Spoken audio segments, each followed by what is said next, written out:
যেভাবে লেখা আছে আমি সেভাবেই পড়ছি। আসসালামু আলাইকুম রাসেল ভাই, জানি আপনি সর্বদাই ভালোর দলে। আমি সুকান্ত মাইতি সৌদি আরব থেকে ইমেলটি করছি। যদিও জানি এখন ভূত.com এর কৃপায়, আপনার ভালোবাসায় ও সমগ্র শ্রোতাদের স্নেহে শুধু নামটুকু লিখলেই যথেষ্ট, বাকি পরিচয় আর দেওয়া লাগে না। এই অমূল্য প্রাপ্তির জন্য অসংখ্য ধন্যবাদ।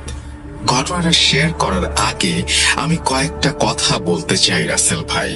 যদিও জানি অগন্তিক শ্রোতা আমার ঘটনা ভীষণ পছন্দ করেন, তবু গুটি কয়েক আছেন যাদের পছন্দ হয় না। সেটা অস্বাভাবিক কিছু না, কিন্তু তারা ফেক ঘটনা বা কোনো সিনেমার গল্প টুকে দেয়া বলে যে নেগেটিভিটিটা ছড়ায় বা ছড়ানোর চেষ্টা করছেন, আমি তাদের উদ্দেশ্যে কিছু বলতে চাই। এই ঘটনা শুনে তাকে রোমহর্ষক রোমাঞ্চিত করে শ্রোতাদের সামনে পরিবেশন করাটাই বেশি শ্রেয়, তাই নয় কি? তাই আমি কিছুটা গল্পের ছলে লিখি। আর রাসেল ভাই যদি সেটা অযোগ্য মনে করতেন তাহলে কি উপস্থাপন করতেন? যাই হোক, সেসব কথা ভুলে আমরা মন দিয়ে ঘটনাটি উপভোগ করি। আজকে যে ঘটনাটি শেয়ার করব সেটি বাংলাদেশ থেকে ভূত.com এর একজন একনিষ্ঠ শ্রোতা এমডি সোলাইমানের কাছ থেকে পেয়েছি। ঘটনাটি আর 5টা ঘটনার মতো সাধারণ হলেও তার মর্মান্তিকতা আমার মনে দাগ কেটে যায়। তাই আমার মতো করে লিখে পাঠালাম। আমাকে একটু পানি দে, আমাকে একটু পানি দে। আমার গলাটা শুকিয়ে যাচ্ছে, বুকটা তেষ্টায় ফেটে যাচ্ছে। কিরে, কথা কানে ঢুকছে না। আচমকা একটা বিভৎস চিৎকারে চমকে গিয়ে রীতিমতো ভিমড়ি খেয়ে পড়েই যাচ্ছিলাম। সোয়া 2টোর সময় একবার রাউন্ড দিয়ে সবে দরজার পাশে রাখা চেয়ারটায় একটু বসে ঝিমাচ্ছিলাম। মোবাইলের দিকে তাকাতেই দেখি সোয়া 3টার মতো বাজে। এক ঝলক সময়টা দেখতে না দেখতেই মোবাইলটা ধপ করে নিভে যায়। বুঝলাম সন্ধ্যার দিকে চার্জ না দিয়ে বেশ কিছুক্ষণ গান শোনার ফল। স্বপ্ন ভেবে উড়িয়ে দেব, ঠিক তক্ষুনি আবার সেই চিৎকার ও ফিনফিনে গলায় পানি চাওয়ার অনুরোধ। কিন্তু এত রাতে কে পানি চায়, তাও আবার এই মর্গ ওয়ার্ডে? রোগীদের ওয়ার্ড তো এখান থেকে খানিকটা দূরে। রাতে আমরা 4 জন এবং ইমার্জেন্সি বিভাগে একজন ডাক্তার ছাড়া কেউ থাকে না। আর তারা নিজ নিজ স্থানে ডিউটি করছে। তারাই বা কেন এভাবে পানি চাইবে? ছোটবেলা থেকেই মেয়ে হওয়া সত্ত্বেও আমি একটু বেশি সাহসী ছিলাম। আর সায়েন্সের ছাত্রী হওয়ার দরুন কোনো অলৌকিক অতি প্রাকৃতিক কোনো কিছুর দিকেই আমার বিশ্বাস ছিল না। তাই মনের ভেতর কৌতূহলটা নিয়ে শব্দের উৎস খুঁজতে লাগলাম। এবারে পানি চাওয়ার সেই ব্যাকুলতা ধীর স্বরে হলেও ক্রমাগত কানে এসে বাঁধছিল। খানিক বাদে আন্দাজ করে বুঝতে পারলাম শব্দটা আর কোথাও থেকে নয়, শব্দটা আসছে মর্গের ভেতর থেকে। কিন্তু তা কি করে সম্ভব? এত রাতে কেই বা মর্গের ভেতর যাবে, পানি চাইবে? আমি কি এত রাতে ওখানে গিয়ে দেখবো? দেখা উচিত হবে। হাজার হোক, ওটা তো একটা মর্গ। কত শত নিথর দেহ ওখানে অনন্ত ঘুমে শুয়ে আছে। মনের ভেতর এরকম নানাবিধ প্রশ্ন ওঠার সময় আচমকাই কান ঘেঁষে হঠাৎই শীতল হাওয়া বয়ে গিয়ে হঠাৎই মর্গের দরজাটা খুলে যায়। বুকের ভেতরটা ছ্যাঁত করে উঠলেও তখনও অতি প্রাকৃতিক কোনো কিছুর কথা আমার মাথায় আসেনি। তাই ধীরে ধীরে খোলা দরজাটার ভেতরে ঢুকলাম। ভেতরে ঢোকার সাথে সাথেই আবারও সেই ঠান্ডা হাওয়াটা অনুভব করি। দরজাটা খোলার সাথে সাথেই শব্দটা আরো স্পষ্ট শোনা গেল। তখন মনের ভেতরের ভয়টা আসেনি। এদিক ওদিক দেখতে লাগলাম শব্দের উৎস খোঁজার জন্য। হঠাৎই রুমের মৃদু আলোয় সামনের টেবিলের দিকে নজর যেতে চমকে উঠি। এ কি? সাদা কাপড়ে ঢাকা, ওটা কি? লাশ? কিন্তু কি করে? তবে কি এই লাশটি সদ্য এসেছে? কিন্তু এখানে যে পানি চাইছে এভাবে, তা তখনো খুঁজে পাইনি। এদিকে লাশটা নিয়েও মনের ভেতর নানা প্রশ্ন খোঁচা দিচ্ছে। তাই লাশটার দিকে পা বাড়াবো, ঠিক সেই মুহূর্তে হাড় হিম করা অকল্পনীয় ঘটনাটি ঘটে যায়। নিজের কানকে বিশ্বাস করতে পারছিলাম না। ভয় নামক বস্তুটা কেমন যেন মনে হয় জীবনে প্রথম ঘটে। শিরদাঁড়া দিয়ে বরফের স্রোত বইলেও কপালে বিন্দু বিন্দু ঘাম অনুভব করলাম। দাঁড়িয়ে আছিস কেন?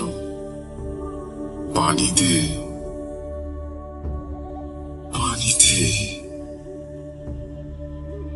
লাশটা কর্কশ তীক্ষ্ণ স্বরে ধীরে ধীরে বলছে। কিন্তু তা কি করে সম্ভব? একটা লাশ কিভাবে কথা বলতে পারে? ওই রকম এক পৈশাচিক পরিবেশের মধ্যে তখন আমার ষষ্ঠ ইন্দ্রিয় যেন বারে বারে সায়েন্স পড়া ছাত্রীর মনের সাথে লড়াই করে যাচ্ছে, এটা বোঝানোর জন্য যে আমি যা শুনছি তা সবই মনের ভুল। তারপরও নিশ্চিত হতে এক পায়ে দুই পায়ে এগোতে লাগলাম। এদিকে পানি চাওয়ার পরিবর্তে এখন হালকা গোঙানির শব্দ ভেসে আসছে। লাশের কাছে পৌঁছাতেই হঠাৎ সেই গোঙানিটা থেমে যায়। মর্গের ওই শীতাতপ নিয়ন্ত্রিত ঠান্ডা রুমে তখন পিন ড্রপ সাইলেন্সের নীরবতা বিরাজ করছে। মনের মধ্যে আমার বিজ্ঞানসম্মত সত্তা তখন ক্ষণিক জয়ে উল্লসিত হয়ে বারবার বলছে, বলেছিলাম না মনের ভুল। ভূত প্রেত জিন পিশাচ ওসব কিছু হয় না। মনের সাহসটা ধীরে ধীরে ফিরে আসতে খানিকক্ষণ দাঁড়িয়ে দাঁড়িয়ে লাশটা পর্যবেক্ষণ করতে লাগলাম। দেখলাম পায়ের বুড়ো আঙুলে 678 নম্বরের ট্যাগ ঝুলছে। মৃত ব্যক্তিটির নাম রনি মজুমদার। আচ্ছা, একবার কি লাশের কাপড়টা সরিয়ে দেখবো? দেখি না কি হয়। কি হবে? যেইভাবে সেই কাজ, তখন কি জানতাম কি বিভৎস পৈশাচিকতা ঠিক ওই মুহূর্তের জন্য আমার জন্য অপেক্ষা করছে। কাপড়টা সরাতে যাব, তার ঠিক আগ মুহূর্তেই আচমকা আবারও ঠান্ডা হাওয়ায় লাশটার মুখ থেকে কাপড়টি উড়ে যায়। সঙ্গে সঙ্গে বুকে ধড়াস করে একটা শব্দ ওঠে। নিজের চোখকে বিশ্বাস করতে পারছিলাম না। শরীরের রক্ত হিম হয়ে শুকিয়ে কাঠ হবার উপক্রম। এক অতি প্রাকৃতিক চরম অস্বাভাবিক পরিস্থিতির সৃষ্টি হয়। দেখি 20 কিংবা 22-এর মৃতদেহটি জ্বলন্ত লাল দৃষ্টিতে তাকিয়ে আছে। সব কিছুর সীমা ছাড়িয়ে তখন আচমকাই একটা ভয়ঙ্কর বিভৎস পৈশাচিক হাসি দিয়ে মৃতদেহটা খপ করে আমার হাতটা ধরে ফেলে। আমি আতঙ্কে চিৎকার দিতে গিয়ে দেখলাম গলা দিয়ে স্বর বের হচ্ছে না। পাথরের মতো ঠাঁই দাঁড়িয়ে আছি। তখন মুখের দিকে তাকিয়ে, কিরে পানি দে। সজোরে ঠান্ডা হাতের চাপে ছ্যাঁত করে উঠল শরীরটা। ভ্রমটা কাটলো আবারও সেই কর্কশ ফিনফিনে গলার ধমকে। সঙ্গে সঙ্গে মর্গের সেই মৃদু জ্বলা লাইটগুলো আচমকাই দপ দপ করে জ্বলে উঠল। এক দৃশ্য, এই দৃশ্য দেখে আর নিজেকে সামলে রাখতে পারলাম না। মাথা ঘুরে পড়ে যাই। সময়টা গত এপ্রিল। অনেকদিন পর সিনথিয়া আপু গ্রামে এসেছে ছুটিতে। তাই সুলাইমান তাকে গ্রামটা ঘুরিয়ে দেখানোর জন্য নিয়ে যায়। গ্রামের নানা জায়গায় ঘুরতে ঘুরতে সোলাইমান একটা জিনিস লক্ষ্য করে, আপু কেমন যেন অন্য মনস্কভাবে মন মরা হয়ে হাঁটছিলেন। গ্রামের প্রাণোচ্ছল সবুজ প্রকৃতির সৌন্দর্যের সামনে থেকেও তাকে যেন কেমন ফ্যাকাশে ক্যানভাসের মতো সাদা কালো ছবির মতো লাগছিল। হাঁটতে হাঁটতে খানিকটা ক্লান্ত হয়ে বিলের পাশে একটা বাঁশের মাচায় বসে আপুর মুড ভালো করার জন্য হঠাৎই আপুকে বলে বসলো সোলাইমান, আপু, ভূতের ঘটনা শুনবা? বেশ ভয়ঙ্কর সব ঘটনা। এই নির্জন বিলে শুনশান জনমানবহীন পরিবেশে ভর দুপুরে ভূতের ঘটনা শুনতে আমার সেই লাগে। শুনবা আপু, শুনবা? সিনথিয়া ঘোরটা কাটিয়ে কিছুটা বিস্ময়ে জানতে চাইল যে কি এটা, এইসব ঘটনা কোথা থেকে পেয়েছে। আপুর মনটা হালকা বদলাচ্ছে ঠাউর করে সোলাইমান সউৎসাহে বলল, আরে আপু, এটা হচ্ছে ভূত.কমের। এখানে মানুষ তাদের জীবনের বা তাদের পরিচিত কারোর জীবনে ঘটে যাওয়া কোনো ভয়ঙ্কর বিভৎস পৈশাচিক ঘটনা শেয়ার করে এবং সেই সমস্ত ঘটনা ভয়ঙ্কর আবহে আমাদের রাসেল ভাই অনন্য অনবদ্যভাবে উপস্থাপন করেন। তুমি শুনবা? আপু আবারও কেমন যেন মুষড়ে পড়ল। সোলাইমান চিন্তিত হয়ে কিছু জিজ্ঞেস করবে তার আগে সিনথিয়া আপু অদূরে বিলের পানিতে ফুটে থাকা শাপলা ফুলের জঙ্গলের দিকে তাকিয়ে থাকতে থাকতে হঠাৎই বলে উঠল, আচ্ছা ভাই, আমার কাছে এটা ঘটনা আছে, ভূত.কমে শেয়ার করি। সোলাইমান রীতিমতো চমকে উঠে আগ্রহের সাথে বলে, আরে এ তো পুরো অস্থির ব্যাপার, বলো বলো। সিনথিয়া বলতে শুরু করে, আমার বান্ধবী শবনম জাহান লেখাপড়ায় অসম্ভব ভালো, বাসায় টানা পোড়েনের সংসার, তাই লেখাপড়ার পাশাপাশি স্বনির্ভর হবার আশায় একটি পার্ট টাইম জব করে। সময়টা 2018। তখন আমরা সবাই অনার্স দ্বিতীয় বর্ষের ছাত্রী। শবনম ঢাকার কল্যাণপুরের একটা স্বনামধন্য হাসপাতালে জব পায়। যদিও তখন সেই অদ্ভুত জবের জন্য আমি প্রথম থেকে আপত্তি করেছিলাম। তার কাজটি ছিল রাতে মর্গের সামনে বসে পাহারা দেওয়া। যদিও পুরুষ মহিলা মিলিয়ে 2-3 জনের গ্রুপ করে এই ডিউটি চলত, তবুও ব্যাপারটা আমার কাছে কেমন যেন লেগেছিল। দিনে কলেজ করত আর রাতে ডিউটি করত। তার ডিউটির সময় ছিল রাত 10টা থেকে ফজরের আজান পর্যন্ত। প্রথম দিকে সবকিছু ঠিকঠাক যাচ্ছিল। বেশ কিছুদিন কেটে যায়। দেখতে দেখতে 2019 চলে আসে। একদিন হঠাৎ করেই লক্ষ্য করলাম শবনম কলেজে আসছে না। একদিন দুদিন করে প্রায় 2 সপ্তাহ কেটে যায়। ফোনেও পাওয়া যায় না তাকে। তাই এক বিকেলে ঠিক করি ওদের বাসায় যাব। যেই ভাবা সেই কাজ। বাসার কলিং বেল টিপতেই খানিক বাদে দরজা খুলে কাকিমা আমাকে দেখে রীতিমতো কেঁদেই ফেললেন। তারপর ভেতরে গিয়ে শবনম ঘরে আছে বলতে চিন্তিত মুখে ওর ঘরে প্রবেশ করতেই চমকে যায়। কোথায় সেই লাস্যময়ী অপরূপা সদ্য যৌবনা কিশোরী, যার পেছনে কলেজের প্রায় সব ছেলেই মুগ্ধ হতো। দেখি রোগা জীর্ণ শীর্ণকায় একটি মেয়ে নিথর পাথরের মতো চুপচাপ বসে ম্লান মুখে জানালার দিকে তাকিয়ে আছে।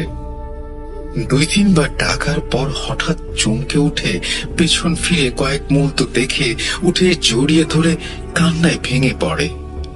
তারপর কি হয়েছে জানতে চাইলে আচমকাই আমার চেনা সেই দৃঢ় সাহসী বান্ধবীটা ভয়ে গুটিসুটি হয়ে কাঁপতে কাঁপতে বলে যে দিন 15 আগের কথা। প্রতিদিনের মতো সেই দিনও ডিউটিতে সময় মতো পৌঁছে যায়। গিয়ে আগের শিফটে থাকা আপুর কাছ থেকে সে রাতের কাজ বুঝে নিয়ে মোবাইলে গান শুনতে শুনতে মর্গের দরজার সামনে রাখা চেয়ারে বসে সবে একটু ঝিমাচ্ছিল, ঠিক তখনই ঘটে যায় অতি প্রাকৃতিক পৈশাচিক ঘটনা, কেউ নাকি ওর কাছে বারবার পানি চায়। সেই বিভৎস ঘটনার ভয়ঙ্কর অনুভূতিগুলো শেয়ার করতে করতে ভয়ে আতঙ্কে মাঝে মাঝে কেঁপে কেঁপে উঠে থমকে যাচ্ছিল শবনম। আমি অভয় দিয়ে বললাম, ভয় পাস না, আমাকে খুলে বল সমস্তটা। শবনম কাঁপতে কাঁপতে বলতে শুরু করে।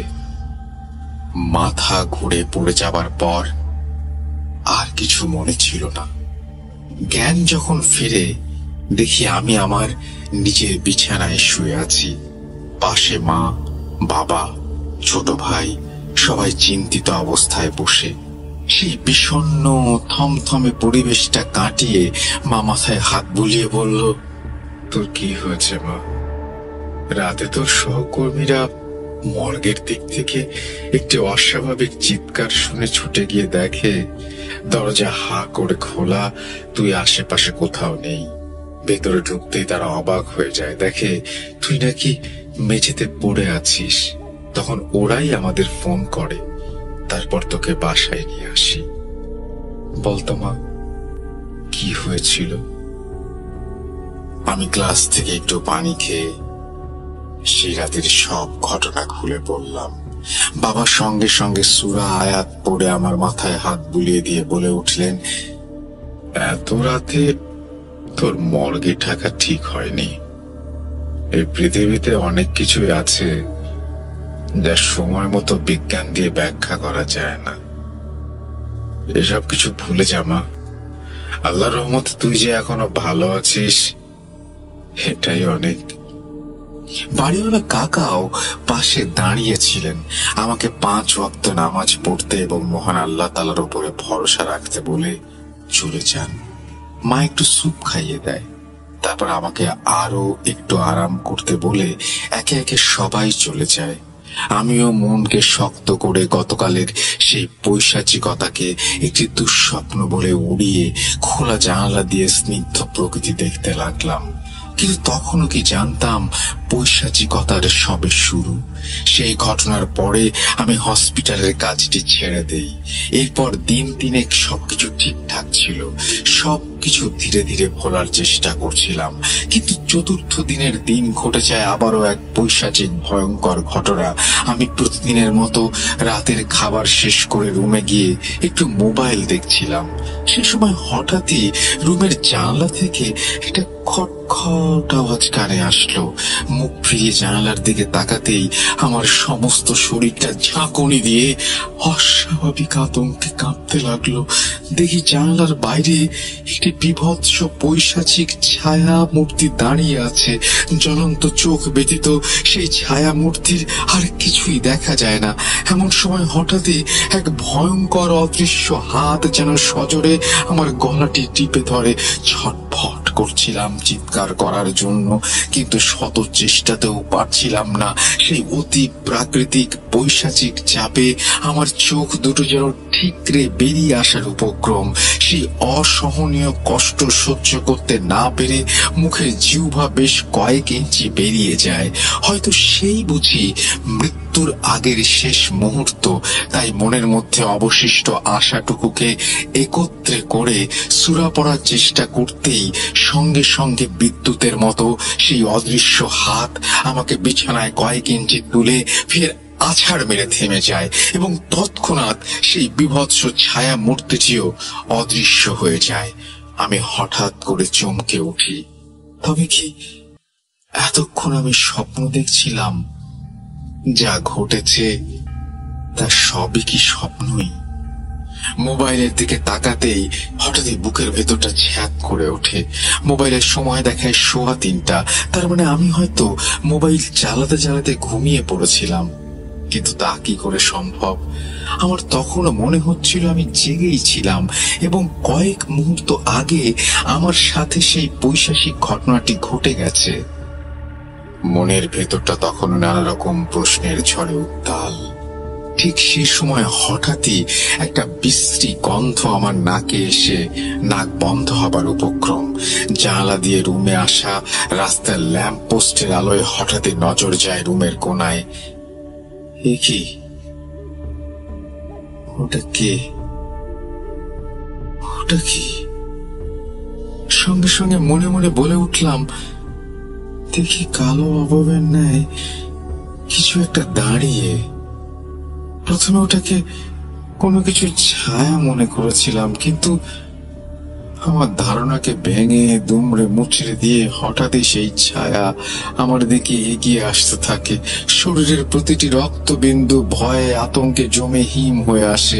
সেই বিভৎস পৈশাচিক অবয়বটি যত আমার দিকে এগোচ্ছে, দুর্গন্ধটি তত বেশি তীব্র হচ্ছে। আমি চিৎকার দিতে চাচ্ছিলাম, কিন্তু আমার মুখ দিয়ে একটা শব্দ বের হচ্ছে না।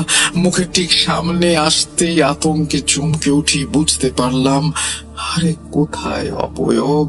এটা তো সেই রাতে দেখা সেই লাশটি। এই বিভৎস পৈশাচিকতা আমি আর সহ্য করতে পারছিলাম না। আমার সমস্ত শরীরটা তখন জমে কাঠ হয়ে গেছে।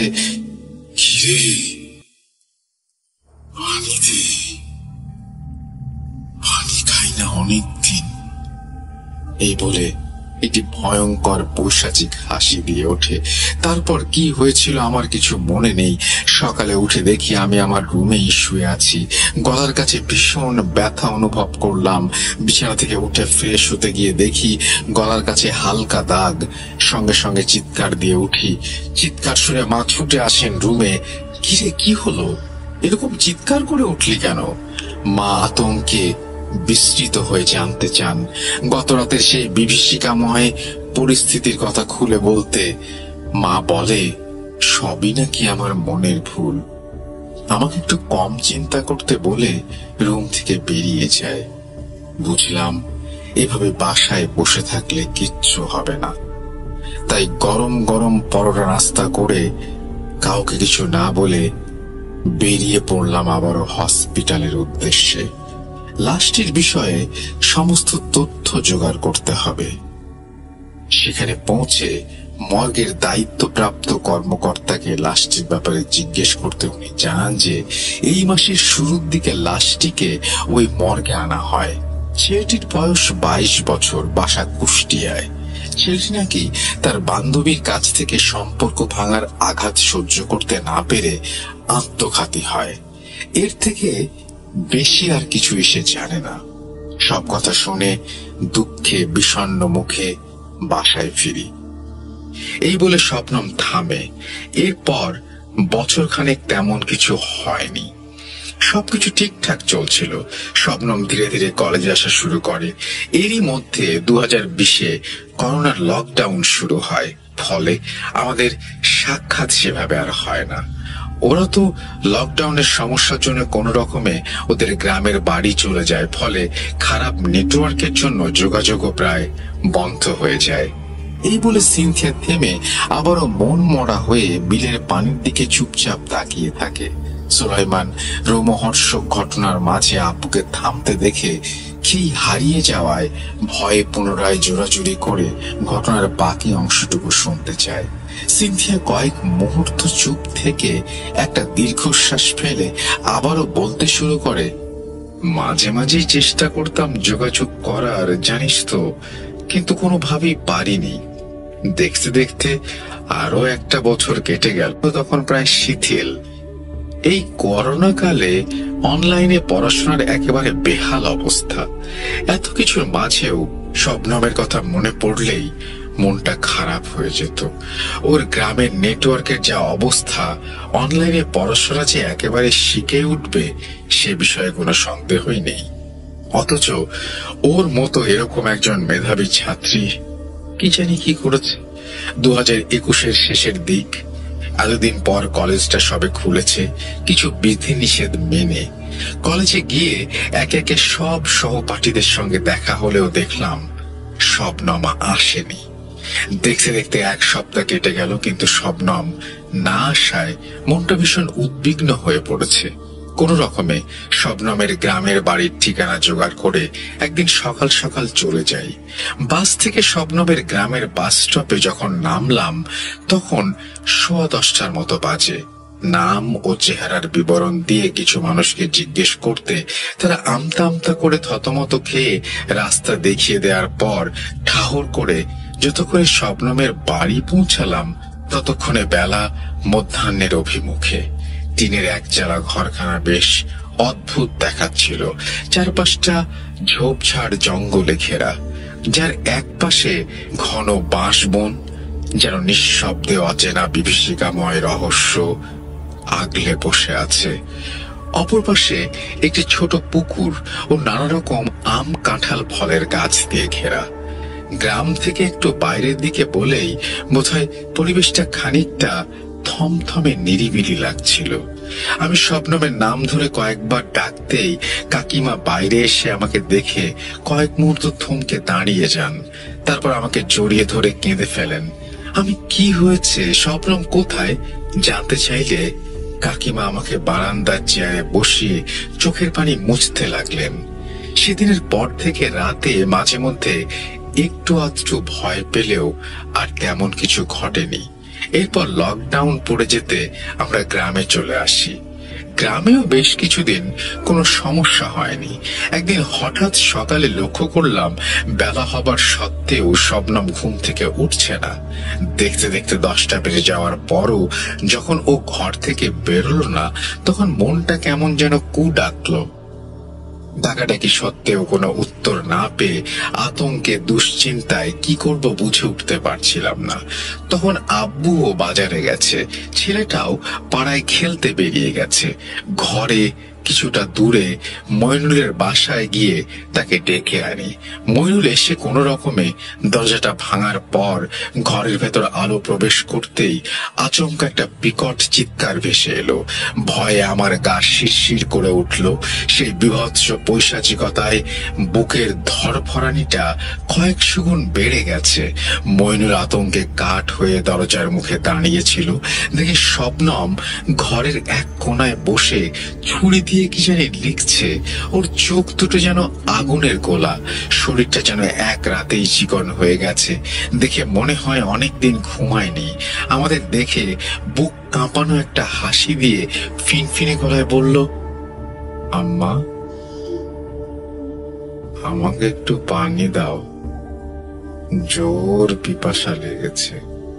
ময়ূর কাঁপতে কাঁপতে বলল, ভাবি, এটা কোনো সাধারণ বিষয় নয়, আপনি বরং একটা ভালো হুজুর ডাকেন। এই বলে আতঙ্কে দৌড়ে পালিয়ে যায়। ততক্ষণে ওর আব্বু ফিরে এসেছেন। সমস্ত ঘটনা শুনে এবং শবনমের অবস্থা দেখে কান্নায় ভেঙে পড়েন। খানিক বাদে শবনমকে ঘরে আটকে ওর আব্বু পাশের গ্রাম থেকে একজন হুজুরকে নিয়ে আসেন। হুজুর বাসায় পা রেখেই বলেন, বাতাসে বিশ্রী আষ্টে পচা দুর্গন্ধ, এখানে ভীষণ একটা খারাপ প্রকৃতির জিন আস্তানা গেড়েছে। আমরা অবাক হয়ে শুনছিলাম, অথচ কেউ সেই মুহূর্তে এরকম দুর্গন্ধটা টের পায়নি। তারপর হুজুরের কথা মতো মেঝেতে একটা জায়নামাজ বিছিয়ে শবনমকে নিয়ে এসে বসাতেই হঠাৎই ও আবারও সেই ভয়ঙ্কর বিভৎস গা ছমছমে পৈশাচিক গলায় বলে ওঠে, কি হুজুর, তুই এই জায়গায় কি করিস?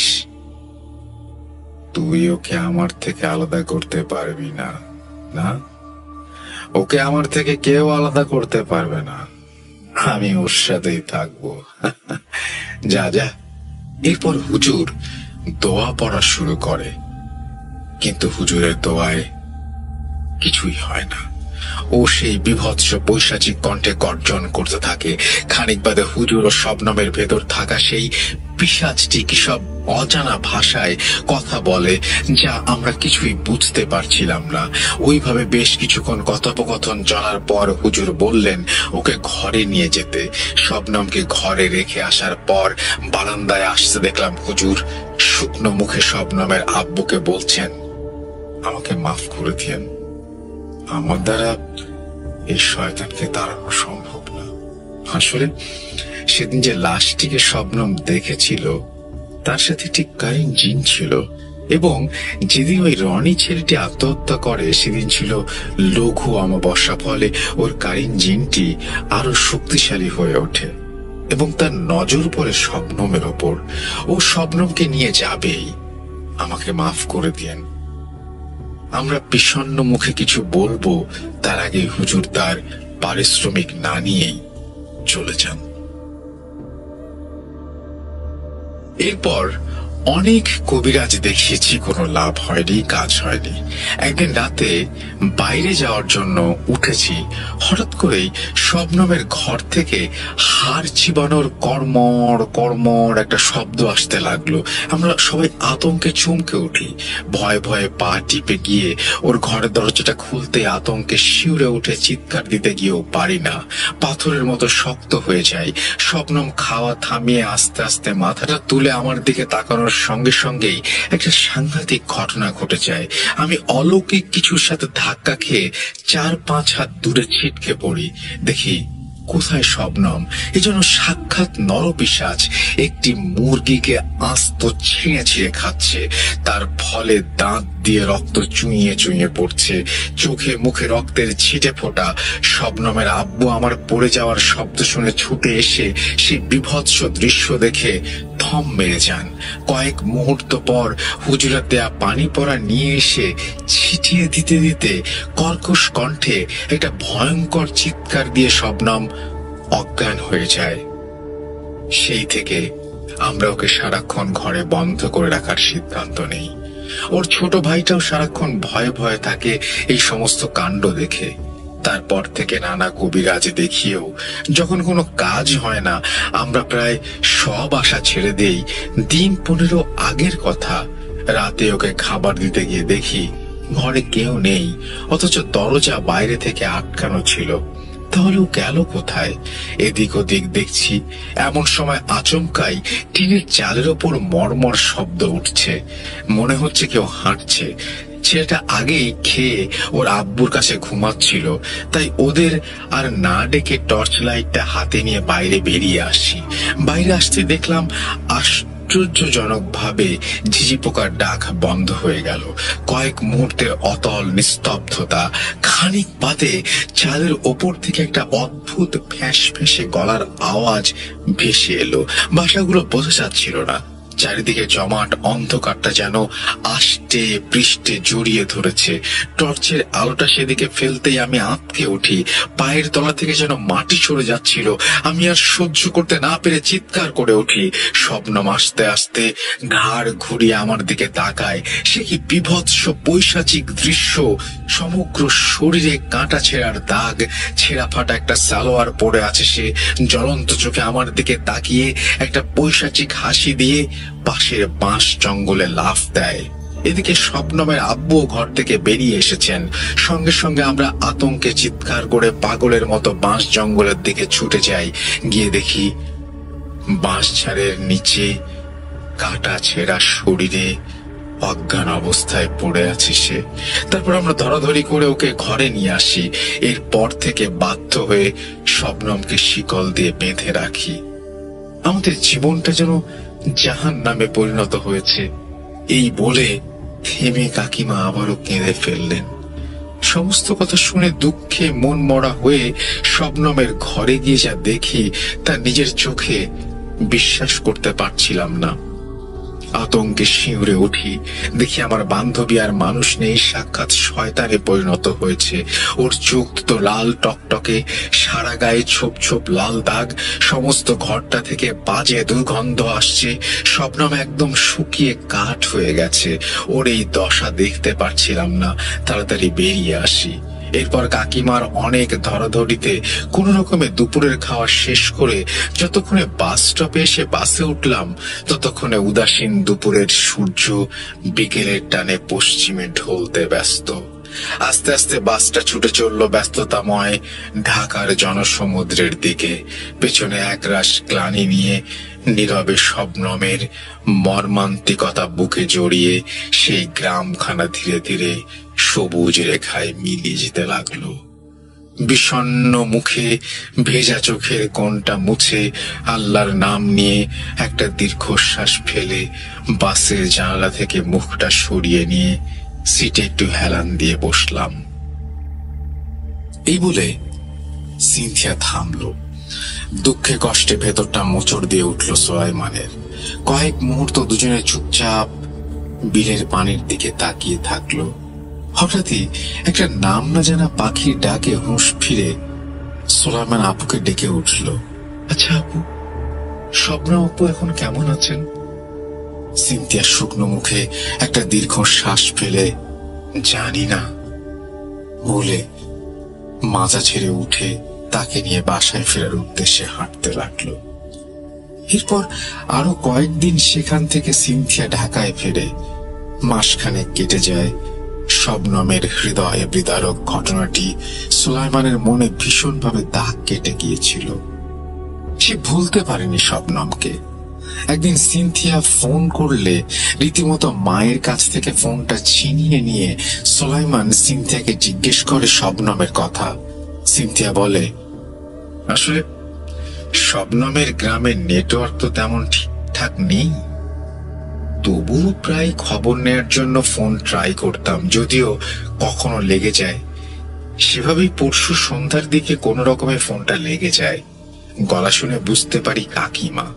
আমি শবনমের কথা জিজ্ঞেস করতেই কাকিমা কান্নায় ভেঙে পড়েন।